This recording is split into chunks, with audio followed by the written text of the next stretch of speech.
The doctor told us that we should let you work it out in your own sweet time, but, Ricky, you can walk. What'd you just say? He's telling you the truth, man. It's all in your head. You sick sons of bitches. I mean, you walk in that door on your two legs all fat and cocky and looking at me in my chair, and you tell me it's all in my head?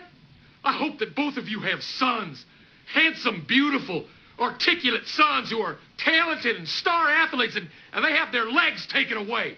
I mean, I pray you know that pain and that hurt. Don't you put that evil on me, Ricky Bobby. Don't you put that on us. You are not paralyzed. I am so paralyzed.